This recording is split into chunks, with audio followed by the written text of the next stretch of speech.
ஆமீன். அல்லேலூயா. தேவனுடைய சித்தப்படியாக தேவனுடைய வார்த்தையை பகிர்ந்து கொள்வோம். தேவன் தாமே மகிமைப்படுவாராக. 1 நாளாகம புத்தகம் 4ஆம் அதிகாரம் எல்லாருக்கும் எல்லா சபைகளிலும் வாசிக்கப்பட்ட திருவசனம்தான். ஆனால் இந்த நாளிலே கர்த்தர் கொடுத்தபடியால் கர்த்தரை நான் ஸ்தோத்தரிக்கிறேன். 4ஆம் அதிகாரம் 9-10. யாபேஸ் தன் சகோதரரை பார்க்கிலும் கனம் பெற்றவர்களாய் இருந்தான். அவன் தாய், நான் துக்கத்தோடு அவனை பெற்றேன் என்று சொல்லி அவனுக்கு யாபேஸ் என்று பெயரிட்டாள். யாபேஸ் இஸ்ரவேலின் தேவனை நோக்கி, தேவரீர் என்னை ஆசீர்வதித்து என் எல்லையை பெரிதாக்கி உமது கரம் என்னோடு இருந்து தீங்கு என்னை துக்கப்படுத்தாதபடிக்கு அதற்கு என்னை விலக்கி காத்தருளும் என்று வேண்டிக் கொண்டான். அவன் வேண்டிக் கொண்டதை தேவன் அருளினார். கரங்களை தட்டி கர்த்தரை மகிமைப்படுத்துவோமா? அல்லேலூயா. யாபேஸ் வேண்டிக் கொண்டதை கர்த்தர் நிறைவேற்றினார். நம் வேண்டுதல்கள் எல்லாம் கேட்கப்பட்டிருக்கிறது. அன்பு பிள்ளைகளே, உங்கள் வேண்டுதல்கள் எல்லாம் கர்த்தர் செவி கொடுத்திருக்கிறார். அல்லேலூயா. நிச்சயமாக அதற்கான காலத்தை தேவன் வைத்திருக்கிறார். அந்த காலத்தில் அதை நிச்சயமாய் நிறைவேற்றுவார். இங்கே யாபேசுடைய ஜெபம் அற்புதமான ஜெபம். அல்லேலூயா. அவன் தாய் அவனுக்கு என்ன பெயர் வைத்தாலாம்? துக்கம். அல்லேலூயா சொல்லுவோமா? அல்லேலூயா. யாருன்னா அதுமாரி பேர் வைப்பாங்களா பிள்ளைக்கு? துக்கம்னாக்கா கொஞ்சம் யோசிச்சு பாருங்க, அவனை எப்படி கூப்பிட்ருப்பாங்க?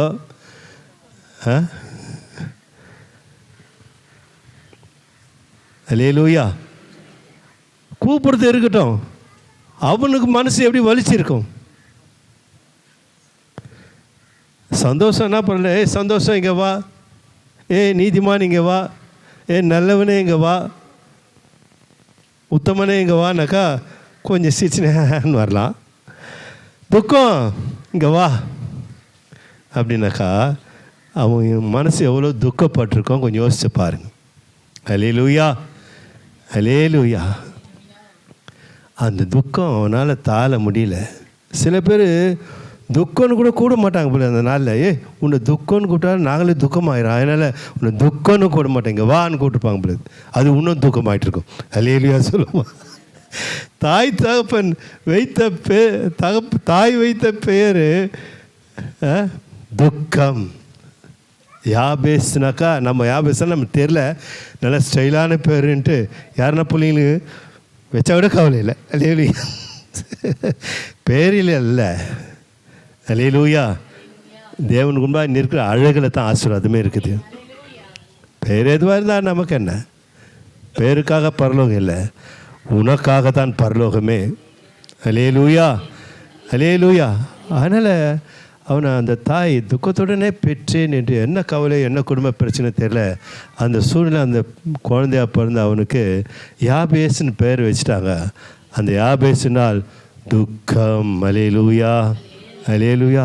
அவனுக்கு கருத்து தெரியல, அவனால் அது பற்றி தெரியல. அப்புறம் வளர ஞானம் மனுஷனாகவும் அவனுக்கு அதை பற்றி கொஞ்சம் கவலை வருது இல்லையா? என்னடா எங்கள் அம்மா இதுமாரி பேர் வச்சுட்டாங்களே, மாற்றினோமே அப்படின்ட்டு. இல்லை, பேரை மாற்றி என்னாகுது? என் வாழ்க்கையை மாற்றணும். அல்லேலூயா சொல்லுமா? யோசித்தான், இது எங்கே என்ன பண்ணணும்? அப்போ தேவன்றதை தான் போய் விசாரணும். அல்லேலூயா சொல்லுவோமா? அல்லேலூயா. என் பெயரை மாற்ற நினைத்தாலும் மாற்ற முடியாது, ஆனால் மாற்ற ஒருவர் உண்டு. அங்கே நான் என் முழுவதுமாய் அர்ப்பணிக்கிறேன். அல்லேலூயா. நான் நினைக்கிறேன் இவன் தேவனிடத்தில் பயபக்தி உள்ளவனாக இருப்பான் என்று நினைக்கிறேன். தேவனிடத்தில் பயபக்தி உள்ளவனாக இருப்பான் என்று நினைக்கிறேன். தேவனோடு ஒரு நெருக்கத்தை உருவாக்கி கொண்டவனாய் இருப்பான் என்று நினைக்கிறேன். தேவன் மேல் விசுவாசம் வைத்தவனாய் இருப்பான் என்று நினைக்கிறேன். அல்லேலூயா சொல்லுமா? அல்லேலூயா. யாபேஸ் இந்த துக்கம்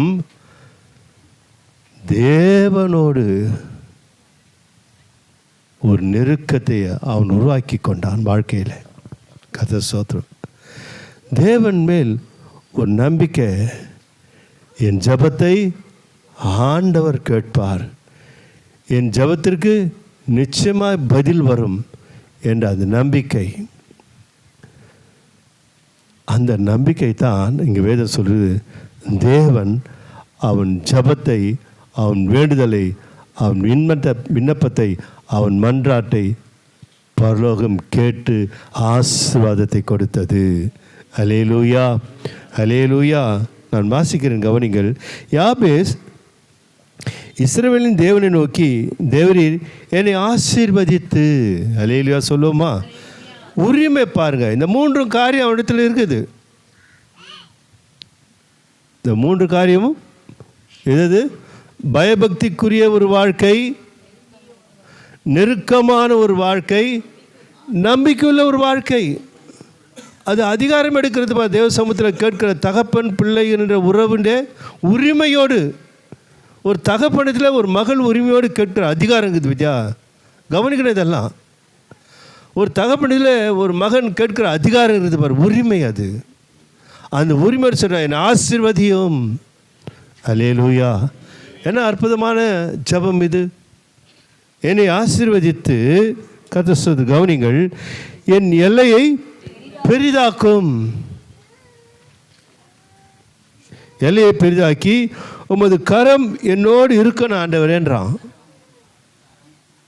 எவ்வளோ அற்புதமான ஜெபம்! வீட்டில் அது படித்து யோசித்து பாருங்கள். உங்களுடைய கரம் என்னை விட்டு விலகக்கூடாதுன்னு சொல்கிறான். எப்படி நீங்கள் பார்ப்பீங்க சில இடத்துல இப்போலாம் குழந்தைகளை ஒருத்தனை பிடிச்சின்னு போகிறோன்னா விட்டு போக மாட்டாங்க. எந்த தாயும், எந்த தகப்பனும், எந்த சகோதரி யாரும் என்ன பண்ண மாட்டாங்க, குழந்தைய விட்டுட்டு முன்னே போக மாட்டாங்க. பார்த்துக்கிறீங்களா? அப்படி யாருன்னா போனாக்கா, அப்படியான சூழ்நிலை கையில் 2 பை வச்சுருந்தாலும் பார்த்துக்கிட்டு குழந்தை வருதா வரலையான்னு பார்த்துன்னு போவாங்க. பார்த்தீங்களா? அப்படி அவங்க கையில் ஒன்றால ஒரு கையில் என்னத்தை பிடிச்சிப்பாங்க? குழந்தையை பிடித்து கொள்வார்கள். அல்லேலூயா சொல்லுவோமா? அதை போலத்தான் தகப்பன் உங்கள் கைகளை பிடித்தவராக இருக்கிறார். அல்லேலூயா. நீங்கள் தனியாக இருக்கிறீர்கள் என்று ஒருபோதும் நினைக்கக்கூடாது. அவருடைய காரம் அதை செய்யும் என்று வேதம் தான் சொல்லுகிறது. சத்திய தேவன் சொன்ன வார்த்தையிலே அவர் மாறாதவர். நாம் வழி விலகி போகக்கூடாதே என்று மேய்ப்பனாயிருந்து நம்மை சீர்படுத்த ஒருவர் உண்டு. உன் வாழ்க்கையில் தாட்சியே வராது. அல்லேலூயா. எதுதான் வரும் பின்னால்? ஆமே, நல்லேலூயா சொல்லுவோமா? நன்மையும் கிருபையும் தான் பின்னால் வரணும். திகிலோ பயமோ போராட்டமோ வரக்கூடாது. ஏனென்றால் உனக்கு முன்பாக செல்பவர் ஜெயபலனான கிறிஸ்துவானவர். உன் வாழ்க்கை பாதை அழகாக ஆசீர்வாதமாக இருக்கு. சொல்கிறாரு, என்னை ஆசீர்வதித்து என் எல்லையை பெரிதாக்க முடியும் கரம் வேணும் ஆண்டவரே. உரிமை நமக்கெல்லாம் அந்த உரிமை தான் தேவன் கொடுத்து இருக்கிறார். அப்பா பிதாவை என்று கூப்பிடப்படுகிற புத்திர சுவிகார உரிமையை தேவன் கொடுத்து இருக்கிறார். நம்ம மிஸ் பண்ணிடுறோம், யூஸ் பண்ணுறது கிடையாது, பயன்படுத்துறது கிடையாது, அதை சொல்கிறதுக்கு கிடையாது. அதான் சொல்கிறாரு, நீங்கள் தெரிவியுங்கள். இதை தான் யாபேஸ் தெரிவிக்கிறார் தேவனிடத்தில். நீங்கள் ஒன்றுக்கும் கவலைப்படாமல். ஆமாம், அந்த வசனத்தை மாத்திரம் மறக்கக்கூடாது. தேவனுக்கு தெரியப்படுத்தணுமா? அவருக்கு தெரியும் என் வாழ்க்கை என்ன, உங்கள் வாழ்க்கை என்ன, உங்கள் சூழ்நிலை என்ன, உங்கள் எதிர்காலம் என்ன, எல்லாமே அவருக்கு தெரியும். ஆனால் நீ தெரிவிக்க வேண்டும் என்று கர்த்தர் நின்று கொண்டிருக்கிறார். அல்லேலூயா சொல்லுவோமா? அல்லேலூயா. கர்த்தர் காத்து கொண்டிருக்கிறார். கர்த்தர் நல்லவர்.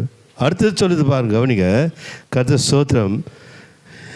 அது மாத்திரமல்ல, தீங்கு என்னை துக்கப்படுத்தாதபடிக்கு அதற்கு என்னை விலக்கி காத்தருளும் என்று வேண்டிக் கொண்டான். அப்போ யாரெல்லாம் துக்கமாக இருக்கிறீங்களோ அவங்க என்ன பண்ணலை சொல்ல முடியல. கர்த்தருக்குள்ள எப்பொழுதும் எப்படி இருக்கணுமா? துக்கமாக இருக்கணும்னு சொல்லிக்குதா? எப்படி இருக்கணும்? சந்தோஷமாயிருங்கள் மீண்டும் சொல்லுகிறேன். ஒன்று சொல்லுகிறேன், கவனிங்கள் அன்பு பிள்ளைகளை. நீங்கள் சந்தோஷமாக இருந்து, நான் தவறாக பிரசங்கம் பண்ணலை, சந்தோஷமாக கர்த்தருக்குள்ள சந்தோஷமாக இருந்து நீங்கள் உங்களுக்காக ஜெபிக்க வேண்டிய அவசியமே இல்லை. மற்றவர்களுக்காக துயரப்படுகிறவர்கள் பாக்கியவான்கள், அவர்கள் ஆறுதல் அடைவார்கள். அப்போ நான் இன்னும் தெரிவிக்காதுக்கிறேன், தீங்கு என்னை துக்கப்படுத்தாதபடி. அல்லேலூயா, அல்லேலூயா. தெரிவிக்கணும். சில காரியங்கள் தேவ சமூகத்தில் தெரிவிப்பது நல்லது. நீதிமொழிகள் புத்தகம் 20ஆம் அதிகாரம் இல்லாமா?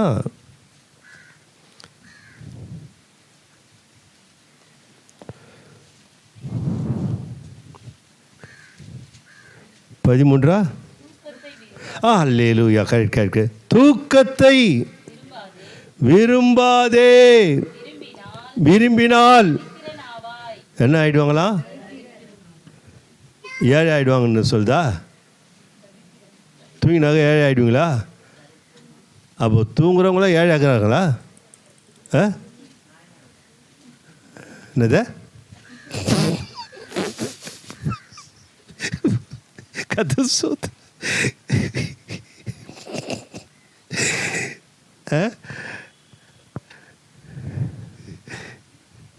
சோத்திரம். அல்லேலூயா. அதனால் தூக்கத்தை விரும்பாதே, விரும்பினால் தரித்திரனாவாய். தரித்திரனா என்ன? தேவ கிருபையினால தரித்திரந்தான் இல்லையா? நல்லா புரிஞ்சுக்கிட்டீங்களா? பணம் காசு இருக்குது, நல்லா தூங்குறாங்க, அதனால் அவங்க ஏழை இல்லையா? நல்லா செல்வந்தர்களாக இருக்கிறாங்களே. ஏன்? கிருபை எங்கே கிடைக்கும்? இல்லை, கரெக்ட், நான் ஒத்துக்கிறேன். அதிகாலை என்பது எதற்கு அர்த்தம்? எதற்கு அர்த்தம்? இதை புரிஞ்சுக்கிட்டா நல்லாயிருக்கும். என் தாழ்மையை அங்கே தானே ஊற்ற முடியும். நான் தாழ்மை உள்ளவர் தானே கிருபை கொடுக்குறா. நான் தூங்கிட்டேன், அசட்டையாக இருந்தேன்னா தாழ்மை உள்ளவன் இல்லை. நான் தாழ்மை உள்ளவன் இல்லை. கர்வம் படைத்தவன், மேட்டுமை உள்ளவன், அசட்டை பண்ணுகிறவன், தேவனுடைய சமூகத்தை உதாசீனப்படுத்துகிறவன் எப்படி தாழ்மை உள்ளவனாக மாறுவேன்? இதெல்லாம் புரிஞ்சுக்கிட்டா நாம் எனக்காக கவலைப்பட வேண்டிய அவசியமே இல்லை. எனக்காக நான் மற்றவர்களுக்காக கவலைப்பட வேண்டும் என்று சத்தியம் சொல்லுகிறது. அது கவலைப்பட்டு தான் ஆக வேண்டும். தேவனுக்கேற்ற துக்கம் கண்டிப்பாக எனக்கு வேண்டும். எனக்காக நான் கவலைப்படுகிறேன் என்றால் நான் தரித்திரன். எனக்கு என்னதான் இருந்தாலும் சரி, அது ஒன்றுமே இல்லை, எதுவுமே இல்லைன்னா சரி, இங்கே இருந்தால் போதும். கிருபை அது. அல்லேலூயா சொல்லுமா? அல்லேலூயா. கிருபை இல்லாதவர்கள் தரித்திரர்கள். கிருபை வேணுமா? நிச்சயமாக. அந்த கிருபை குறித்து நான் சுருக்கமாக ஷார்ட்டாக சொல்லிட்டேன்.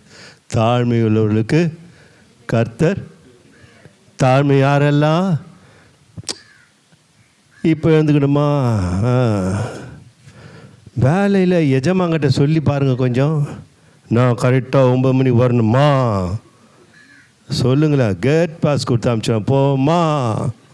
அல்லேலூயா. டாட்டாமான்னுவான். அல்லேலூயா. எப்படி அறக்க பறக்க ஓடி பஸ் பிடிச்சி, ட்ரெயின் பிடிச்சி, ஷேர் ஆட்டோ பிடிச்சி, நடந்து. அல்லேலூயா. எல்லாம் செய்கிறீங்களே, படுத்த இடத்துல இருந்து அப்படி ஏந்து உக்காரத்துக்கு அவ்வளோ சோம்பல். எப்படி கிருபை கொடுக்குவார் ஆண்டவர்? அப்போ அது என்ன? அது என்ன? அது தரித்திரன்னு தான் சொல்லுது நம்ம பாஷையில் கொஞ்சம். சோத்திரம். சோம்பேறி.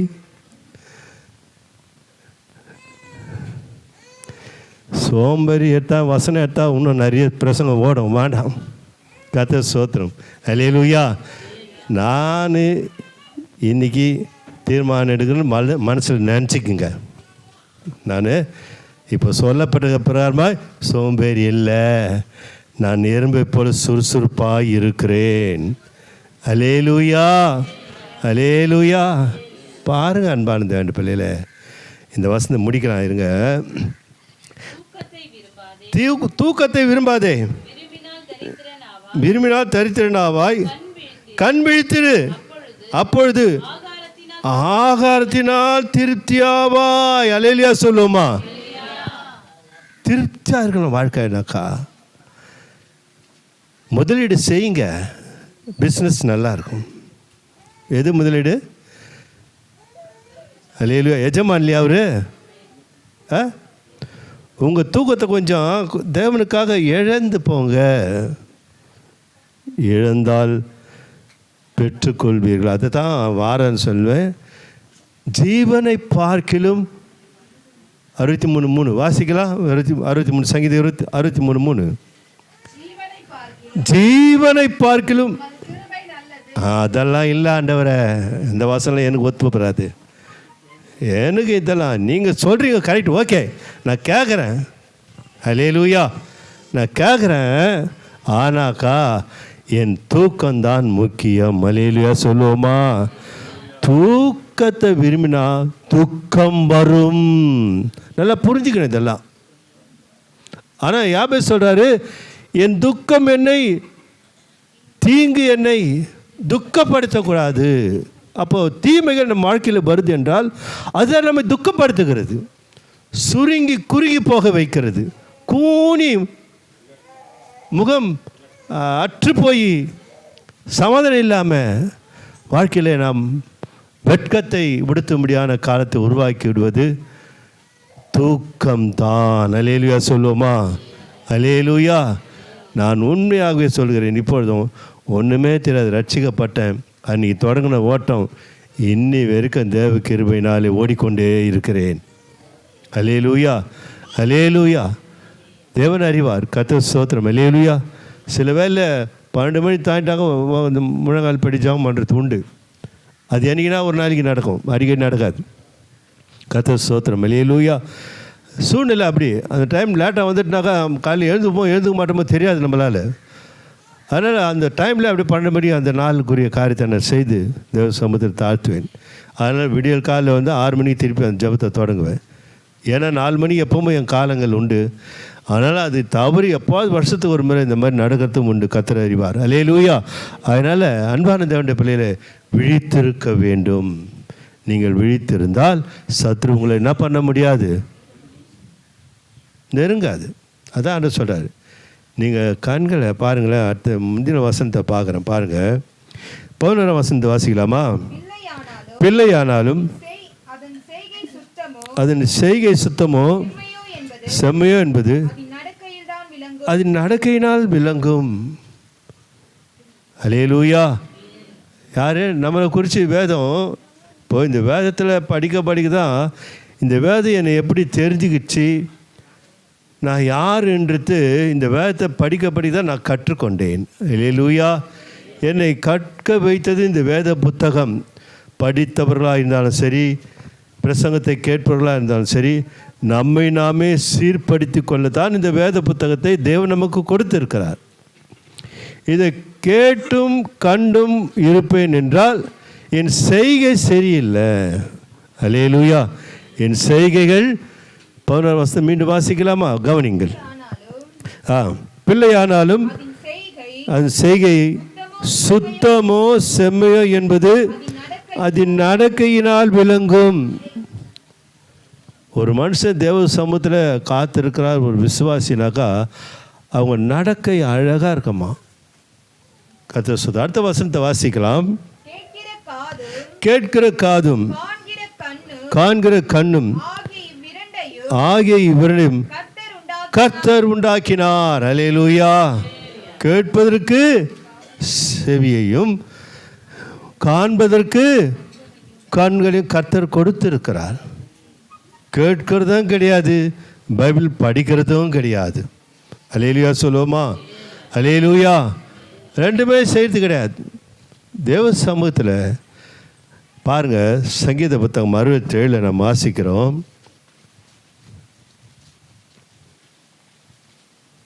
முதல் 3 வசனத்தை வாசிக்கலாமா? தேவனே, பூமியில் உம்முடைய வழியையும் எல்லா ஜாதிகளுக்குள்ளும் உம்முடைய இரட்சண்யமும் விளங்கும்படியாய் தேவரீர் எங்களுக்கு இறங்கி எங்களை ஆசீர்வதித்து உம்முடைய முகத்தை எங்கள் மேல் பிரகாசிக்க பண்ணும். அல்லேலூயா. எப்படி அன்று யாபேஸ் ஜெபித்தானோ அதே போல் சங்கீதக்காரன் ஜெபிக்கிறார். கர்த்தர் ஸ்தோத்திரம். அல்லேலூயா. எங்களுக்கு இறங்கும் ஆண்டவரே, எங்களை ஆசீர்வதியும், இதனாலே பிரஜாதிகள் மத்தியிலே நீர் மகிமைப்படுவீர். நம் வாழ்கிற ஒவ்வொரு வாழ்க்கையினாலும் நம் தேவன் மகிமைப்பட வேண்டும். இதுதான் தேவன் நம்மை அதிகமாக எதிர்பார்க்கிற காரியம். தாவீது அப்படித்தான். அவன் வாழ்க்கையில் தேவன் பல அற்புதங்கள் செய்தாலும், பல அதிசயங்கள் செய்தாலும், பல நன்மைகள் எல்லாம் செய்தாலும் அவன் வாழ்க்கை தேவனுக்கு முன்பாக ஒரு முறை தவறு செய்ததை மாற்றிக்கொண்டான். கர்த்தர் அதை குறித்து சாட்சி சொல்கிறார். அவன் உத்தமன். அல்லேலூயா. என் ஆத்மாவுக்கு பிரியமானவன். அல்லேலூயா. ஆண்டவருக்கு மகிமையும் துதியும் கனமும் உண்டாகட்டும். இங்கே சொல்லுவதை பாருங்கள், 2ஆம் வசனத்தில், தேவரீர் எங்களுக்கு இறங்கி எங்களை ஆசீர்வதித்து உம்முடைய முகத்தை எங்கள் மேல் பிரகாசிக்க பண்ணும். நாங்கள் துக்கமுகமாக இருக்கக்கூடாதுன்றார். நாங்கள் துக்கமுகமாக இருப்போம் என்றால் உம்முடைய பரிசுத்த நாமத்துக்கு மகிமை இல்லை ஆண்டவரே. இந்த பரிசுத்த நாமம் இந்த பூமியில் மகிமைப்பட வேண்டும். இப்போது கிறிஸ்தவெல்லாம் இருக்குன்னு வச்சுங்களேன், நம்ம அவிசுவாசமான அறிக்கை பேசணும்னு வச்சுங்க, பேச்சுக்கு சொல்கிறேன். ஸ்தோத்திரம். அல்லேலூயா. அவிசுவாச வார்த்தை என்னென்ன இருக்குது அதெல்லாம் நம்ம பேசினாக்கா அப்புறம் ஜாதியில் கேட்டால் நம்மளை ஒன்றும் சொல்ல மாட்டாங்க. ஐயோ என்ன சபையோ, என்ன ஆண்டவரோ, என்ன இவங்க உண்மை நன்மை செய்யலையா, என்ன இது இப்போ நம்மளே மேல்படுதுன்னு நினச்சிப்பாங்க. அது நிறைய பேர் வாழ்க்கையில் நான் பார்க்குறேன். அல்லேலூயா. பழைய வாழ்க்கை பாருங்கள். ஸ்தோத்திரம். 1 கொரிந்தியர் புத்தகம் கர்த்தர் நிலவர கிருபை பவுல் சொல்கிறத கவனிப்போம். கர்த்தருடைய கிருபை கர்த்தர் நாம் மையப்படட்டும், கர்த்தர் தாமே மகிமைப்படுவாராக. 13ஆம் அதிகாரமா 12ஆம் அதிகாரம் கடைசி வசனம் வாசிக்கலாமா? இப்படி இருக்க 2 கொரிந்தியர் 12ஆம் அதிகாரமா. சோத்திரம் சோத்திரம். மறுபடியும் நான் வருகிற போது என் தேவன் உங்களிடத்தில் என்னை தாழ்த்தும்படிக்கு முன் பாவம் செய்தவர்களாகிய அநேகர் தாங்கள் நடப்பித்த அசுத்தத்தையும் வேசித்தனத்தையும் காம விகாரத்தையும் விட்டு என்னவா மனம் திரும்பாமல் இருக்கிறதை குறித்து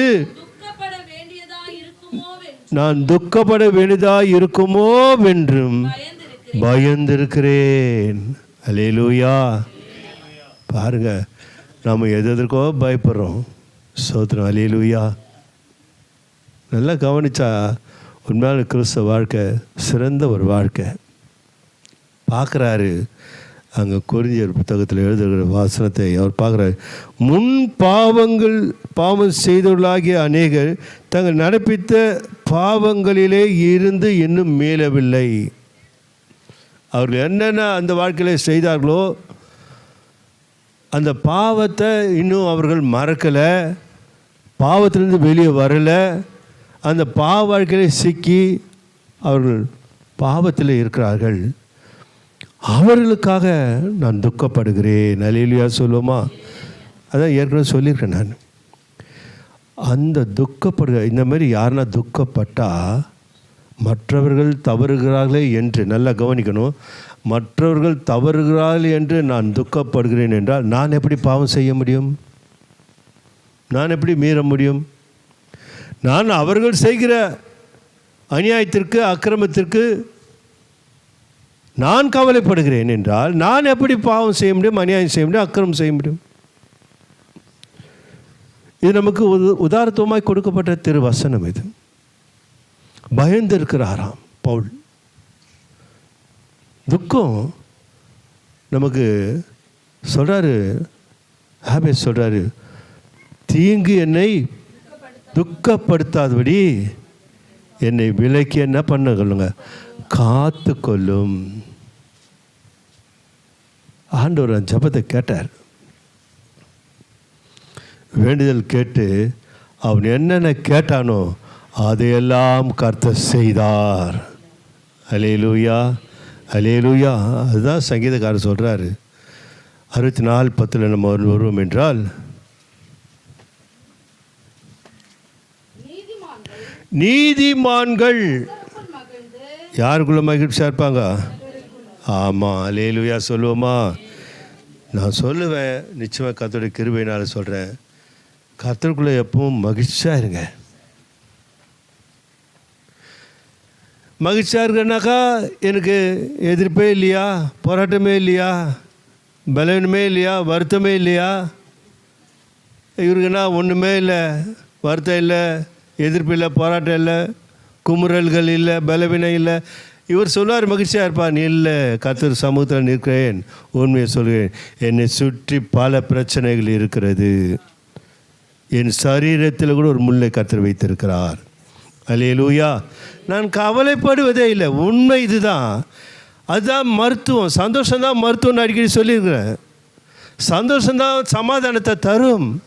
சமாதானம் தான் உள்ள சரீரம் முழுதுமாக அப்படியே சுகம் இல்லாத சுகமாக்கி கொண்டே வரும்.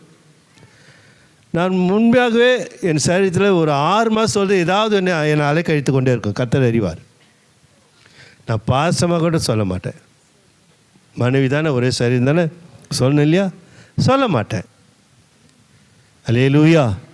அவங்க எங்கே கொஞ்சம் மனைவியாச்சே கொஞ்சம் சோர்ந்துருவாங்களோன்ட்டு அவங்க கூட சொல்ல மாட்டேன். ஆனால் அன்பு பிள்ளைகளே, நீங்கள் உங்கள் பலவீனத்தை ஊழியக்காரத்தில் மேற்படுத்தல சொல்லணும். நீங்கள் அதை மறந்து விட்டுடக்கூடாது. உங்கள் காரியங்கள், உங்களுடைய பலவீனங்கள், பிரச்சனைகள் எதுவாக இருந்தாலும் அதுதான் விண்ணப்பத்தை எழுதுறது. அதுக்கு தான் நான் ஊழியக்காரனாக இருக்கிறபடியே என்னுடைய ப்ராக்டிஸ் நான் உங்களிடத்தில் சொல்கிறேன். தவிர நீங்கள் அப்படி தான் இருக்க வேண்டும் என்றும் இல்லை. நீங்கள் ஒன்றுக்கும் கவலைப்படாமல், அல்லேலூயா, எல்லாவற்றையும் குறித்து உங்கள் விண்ணப்பங்களை ஸ்தோத்திரத்தோடு கூட ஜபத்தினாலும், இதில் அதுதான் முக்கியம். தூங்காதே, அல்லேலூயா, விழிப்பாயிரு. திருடம் வந்தானா தூங்கினாங்கன்னா கதவு திறந்து எடுத்துன்னு போயிடுவான் எல்லாத்தையும். விழிச்சாக்கா கை காலை அசிப்பிங்க, பார்ப்பான், ஆர்டரை முடிச்சுன்னுக்கிறாங்க, திருடம் வரக்கூடாது, வர மாட்டான். அல்லேலூயா, அல்லேலூயா. அங்கேருந்து பார்ப்பான், கண்ணை முடிச்சுன்னுக்குது, கண்ணை திறந்து ஐயோ உள்ளே போனால் மாட்டிக்கும், வரமாட்டான். நல்லா ஹர்ன்னு தூங்கி பாருங்களேன், திருடன் வந்துடுவான். திருடன் திருடவும் கொல்லவும் அழிக்கிறதுக்கே வரான் என்று வேறு ஒன்றுக்கு அவனுக்கு வேலை இல்லை. உங்களை ஆசீர்வதிக்கிறதுக்கு. நல்லா தூங்குறியா, தாலாட்டு பாடி நல்லா தூங்குமா கண்ணு, நல்லா தூங்கு. நீ தரித்தரனாகவே இரு, அப்படியே ஆண்டோடைய கிருபை பெறக்கூடாது. நீ நல்லா தூங்கு. 8 மணி இருக்கும். கர்த்தருக்கு ஸ்தோத்திரம். அல்லேலூயா. எத்தனை பேரும் 8 மணி இருக்கும் தூங்குறீங்க? அல்லேலூயா. தூங்குங்கம்மா. காலையில் எழுந்து ஜெபம் பண்ணிட்டு கொஞ்ச நேரம் ரெஸ்ட் எடுங்க. எத்தனை மணிக்கு படுக்கிறது? ஒருத்தர் வீட்டில் 1 மணிக்கு படுக்கிறது, டிவி பார்க்குறது, மொபைல் நோண்டுறது, இப்படியா பார்த்துட்டு அப்புறமா 1 மணிக்கா போய் படுக்கிறது. அப்புறம் 1 மணிக்கா தூக்கம் வராது பாரு, 4 மணி தான் தூக்கம் வரும். வலையிலையா சொல்லுவோமா? 4 மணி ஜெபி சொன்னால் ஆண்டு சொல்லுவார், 4 மணி ஜெபிமா இல்லை ஆண்டவரே 4 மணி தான் தூங்க போகிறேன் இப்போது. ஆனால் காலம் அந்த மாதிரி ஆயிடுச்சு. உங்கள் மேலே தப்பு சொல்லி ஒன்றும் இல்லை, நீங்கள் ஜாக்கிரதையாக இருங்க. ஆனாலும் அந்த காலத்தில் 7 மணிலாம் இருட்டிடும், ஜன சந்ததி இருக்காது, அமைதியாடும் பார் பூமியை. 8 மணி சாப்பாடு வீட்டில் போட்டுருவாங்க. சாப்பாடு 8 இப்போ 8 மணி தான் 5 மணி மாரி இருக்குது. சாயந்தரம் 5 மணிக்குது, 5 மணி மாரி இருக்குது. 8 மணி 8:30 மணிக்கெல்லாம் படுகளை போய் ஊந்துடணும். 9க்கெல்லாம் க்ளோஸ். அல்லேலூயா. அந்த காலம் அந்தமாரி நாங்கள் வாழ்ந்த காலத்தில் பொற்காலத்தில் வாழ்ந்தோம். இப்போது கற்காலம் ஆயிடுச்சு, கல் மனசாயிடுச்சு எல்லா மனசும். கர்த்தர் ஸ்தோத்திரம். அல்லேலூயா. அதனால் நீங்கள் தான் விழிப்புள்ளவர்களாக இருக்கணும், தரித்திரராக இருக்காதீங்க. தரித்திரம் என்பது கிருபையில்லாத ஒரு வாழ்க்கை, தரித்திரம். அல்லேலூயா. அது துக்கத்தை கொண்டு வந்துடும், தீங்கை பெருசாக்கி விட்டுரும். சின்ன ஒரு வியாதியை கூட பெருசாக காட்டிடும். தேவன் அறிவார். உண்மையிலே சாட்சியை உங்களுடைய ஊழியக்காரன் பரிசுத்த துணைவர் சொல்லுகிறேன், என்கிட்ட வரும் ஆனால் நிற்காது. அல்லேலூயா சொல்லுவோமா? அல்லேலூயா. அதை பற்றி நான் பார்ப்பேன். ஆஹா வரியா, சரி, ஓகே ஓகே, எப்போ போகிறந்தான்னு மனசில் வச்சுருப்பேன். அல்லேலூயா. அதுவாக போயிடுது பாரு. அப்புறம் கடைசியில் பார்த்தாங்க எப்படி போச்சுன்னே தெரில. அல்லேலூயா. அதுக்காக மருத்துவரை தேடி அதெல்லாம் இல்லை. அல்லேலூயா. கர்த்தர் ஸ்தோத்திரம். கர்த்தர் அறிவார் அதிகம். சாட்சி தான் சொல்கிறேன். அதனால் நான் ஒன்றா புட்டு வைக்க எங்கள் நேரம் இல்லை. கர்த்தர் நல்லவர். அதனால் அவருக்கும் எனக்கும் உள்ள ஒரு நெருக்கம், அவர் மேல் வைத்த பக்தி, பயபக்தி, இதெல்லாம் முக்கியமானது. தேவனிடத்தில் பயபக்தியாக இருக்கணும். தேவனோடு ஒரு உறவை, தாயும் ஒரு தகப்பனும் என்னை கைவிட்டாலும் கர்த்தர் என்னை சேர்த்து கொள்வார். அவரோட ஒரு ஐக்கியம் இருக்கணும். 6 மணிக்கேந்து ஐக்கியமா, 7 மணிக்கேந்து ஐக்கியனா, அங்கே வேதம் சொல்லி கொடுக்கவே இல்லை. சூரியன் புறப்பட்ட பிற்பாடு நீங்கள் ஜபம் பண்ணுனாக்கா அந்த ஜபம் இந்த கூரையை தாண்டாது. நல்லா புரிஞ்சுக்குங்க. ஆமாம், கூரையை தாண்டனா தாண்டாது. அடுத்தது கர்த்தர் ஸ்தோத்திரம். நேரப்பட்ட வேலையில் கர்த்தரை தேடு. அதிகாலையில் என்னை தேடுகிறவன் என் கிருபையை பெற்றுக்கொள்கிறான். அல்லேலூயா. அல்லேலூயா.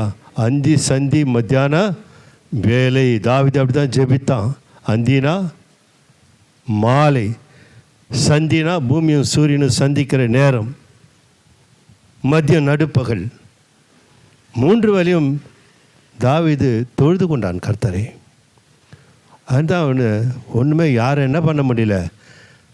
சிங்காசனத்தில் அவன் சிங்காசனம் விருப்பமாக இறக்கி சாலமோன் மேல் வைக்கும் வரையிலும் கர்த்தர் அவனை வர்த்திக்க பண்ணினாராம். கர்த்தர் அவனோட கூட இருந்தாராம். அல்லேலூயா.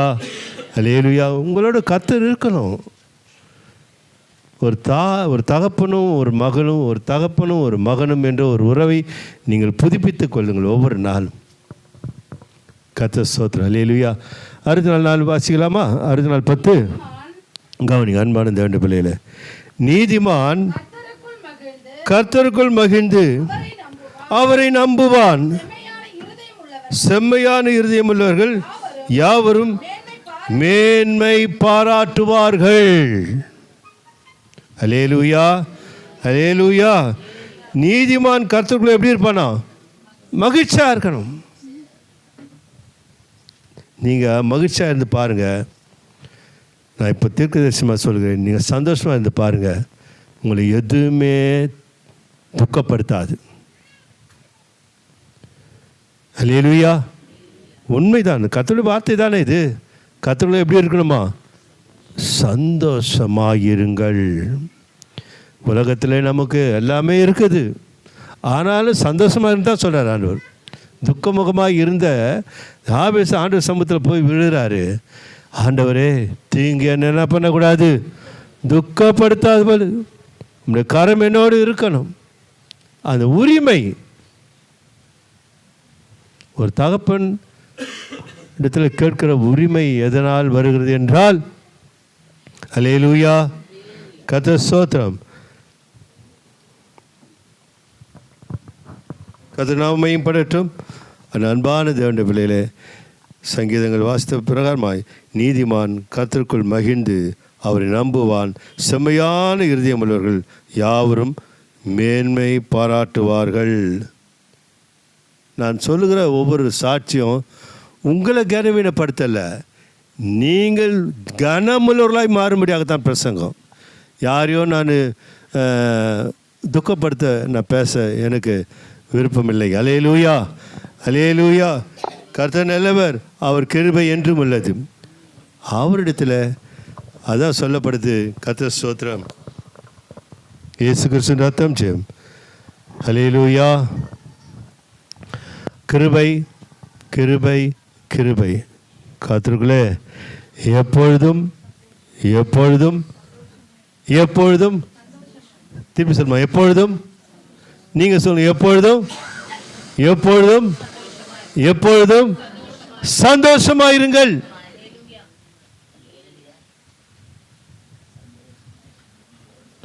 சார் கவலைப்படாதுன்றா. இல்லை நான் கவலைப்படுறேன், நம்ம என்ன பண்ண முடியும் சொல்லு.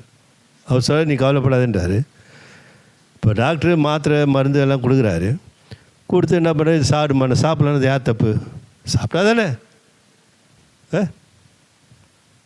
இப்போ நான் இப்படி சொல்கிறேன், இப்படி கவனிங்க பாருங்கள். வெயிலில் போகிறோம் பாதை. இப்போ எங்கள் தாய் வீட்டுக்கு, எங்கள் அம்மா வீட்டுக்கு நான் கிராமத்தில் நான் போகும்பொழுது அங்கே மத்தியானம் போய் சேர்ந்துடும், 12-1 மணி ஆகிடும். அங்கேருந்து எங்கள் அம்மா வீட்டுக்கு போகிறதுக்கு 1 கிலோமீட்டர் 1.5 கிலோமீட்டர் 2 கிலோமீட்டர் கிட்டத்தட்ட இருக்கும். நடந்து தான் போகணும். அந்த காலத்தில் வண்டி கிடையாது. மெயின் ரோட்டில் பஸ்ஸை விட்டானாக்கா அங்கேருந்து நடந்து போகணும். நானும் எங்கள் அம்மா என்னை அழைச்சின்னு போவோம். என்னை கையை பிடிச்சி அழைச்சின்னு போய் நல்லா ஞாபகம் இருக்குது. இப்போ இல்லை, ஒரு 60 வருஷத்துக்கு முன்னாடி சொல்கிறேன் நான். எங்கே போனாலும் என்னை கை பிடிச்சி எழுதின்னு போவாங்க. எங்கே போனாலும் அது இன்னும் ஞாபகம் இருக்குது. சில காரியங்களை எனக்கு பசு மரத்தாணி போல் அமைஞ்சிடும். வெயிலாக இருக்கும்.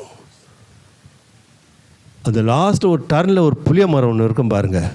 பெரிய புளிய மரம் இப்போ இருக்குது. இப்போ சமயத்தில் ஒரு டெத்துக்கு போனோம். பார்த்தா அந்த இடத்துல எனக்கு பழைய ஞாபகம்லாம் வந்தது. அந்த புளிய மரம் எப்போ வரும் அது அங்கேயே தான் இருக்கும். அல்லேலூயா. நாம் போனால் தான் அந்த நிழல் கிடைக்கும். நாம் தேவசமத்தில் அமர்ந்தால் தான் கிருபை கிடைக்கும். உன்னதமானவரின் மறைவில் இருக்கிறவன் சர்வவல்லுடைய நிழலில் தங்குவான். அங்கே போனால் தான். அப்புறம் அங்கேருந்து கிட்ட வீடு. அங்கே போய் கொஞ்ச நேரம் என்னை உட்கார வச்சு அப்புறமா தண்ணி கொடுத்து கருத்து பக்கத்தில் கிணறு இருக்குது பாருங்கள். அந்த நிழலை தேடி நம்ம போகிறோன்னாக்கா வெயிலுடைய கொடுமை, வாழ்க்கையில் நமக்கு கொடுமை தருண நிழல் இயேசு கிறிஸ்து. அவர் தேடி போகணும். போகும்போது எப்படி நிழல் கிடைக்கும், எப்படி ஆறுதல் கிடைக்கும், எப்படி பாதுகாப்பு கிடைக்கும், எப்படி நமக்கு சமாதானம் கிடைக்காது. அதனால் அன்பான தேவனுடைய பிள்ளைகளே, விழித்திருங்கள். யாபேசு தாயும் குற்றப்படுத்தினார்கள், மற்றவர்களும் கேவலமாக பேசினார்கள். யார் கேவலப்படுத்தினாலும் கர்த்தர் என்னை கைவிட மாட்டார். அல்லேலூயா. யார் என்னை தூஷணமாய் பேசினாலும், யார் என்னை அபசகுனமாய் பேசினாலும் கர்த்தர் ஸ்தோத்திரம். அல்லேலூயா. ஆனால் அவன் யார் நோக்கி பார்த்தானாம்? கர்த்தர் நோக்கி பார்த்தான். அந்த 9ஆம் வசனத்தில் அதான் பார்க்குறோம். 9ஆம் வசனத்தை வாசிக்கலாமா? யாபேஸ் தன் சகோதரரை பார்க்கிலும் எப்படி ஆயிட்டானா? கனம் பெற்றவனாய் மாறிட்டான். கனம் பெற்றவனாய் இருந்தான். அவன் தாய் நான் துக்கத்தோடு அவனை பெற்றேன் என்று சொல்லி அவனுக்கு யாபேஸ் என்று பெயரிட்டான். கரணை தட்டி கர்த்தரை மகிமைப்படுத்துவோமா?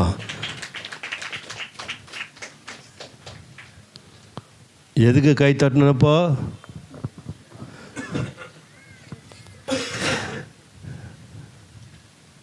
அவள் தாய் அவனுக்கு துக்கத்தோடு பேரிட்டாள் என்று அவனுக்கு யாபேஸ்ன்னு சொன்னதுக்காக கை தட்டணுமா? இல்லை அவன் யாபேஸ் அந்த சகோதரத்தில் கனம் பெற்றவன் மாறிட்டான்னு கை தட்டணும். எது கை தட்டணும்? ஆமென். அல்லேலூயா. அப்போது நீங்களும் கனம் பெற்றவர்களாய் மாற வேண்டும். அல்லேலூயா. உங்கள் துக்கம் எதுவாக இருந்தாலும் சரி, உங்கள் வாழ்க்கையில் பாரங்கள் எவ்வளவாக இருந்தாலும் சரி, எவ்வளவா உங்கள் சமாதானத்தை கெடுத்து போகிற காரியங்கள் எதிரிட்டு வந்தாலும் சரி, நீங்கள் ஒன்றுக்கும் கவலைப்படாமல் சந்தோஷமாக இருங்கள். அல்லேலூயா. சந்தோஷமாக இருங்க. நீங்கள் ஆசீர்வாதமாக இருப்பீர்கள். உங்களை சேதப்படுத்தாது, ஒன்று உங்களை சேதப்படுத்தாது. கர்த்தர் தாமே உங்கள் ஓரிலும் ஆசீர்வதிப்பாராக. ஆமேன். ஜெபிப்போம். இரக்கமும் மனதுருக்கும் நீடிய சாந்தமும் பொறுமையும் உள்ள எங்கள் அன்பின் பிதாவே, ஆசீர்வதிக்கப்பட்ட இந்த நாளின் காலை வேளையில் யாபேசுடைய ஜெபத்தை எங்களுக்கு ஆண்டவரே நீர் வெளிப்படுத்தி நாங்கள் உம்மிடத்தில் தெரிவிக்க முடியாத ஒரு வாழ்க்கையை கொடுத்திருக்கிறீர் ஆண்டவரே. எல்லாமே உம்முடைய கிருபை தான் ஆண்டவரே. நடத்தப் போகிறவர் நீர். உம்முடைய நாமம் மையப்படட்டும். உம்முடைய பரிசுத்த நாமத்திற்கு தாழ்த்துகிறோம். எல்லா துதி கன மகிமையாவும் ஒருவருக்கே செலுத்துகிறோம். இரட்சகர் மீட்பருமாய் இருக்கிற எங்கள் ஆண்டவர் இயேசு கிறிஸ்து நாமத்தில் பிதாவே, ஆமென். என் ஆத்துமாவே கர்த்தரை ஸ்தோத்திரி, என் முழு உள்ளமே பரிசுத்த நாமத்தை ஸ்தோத்திரி.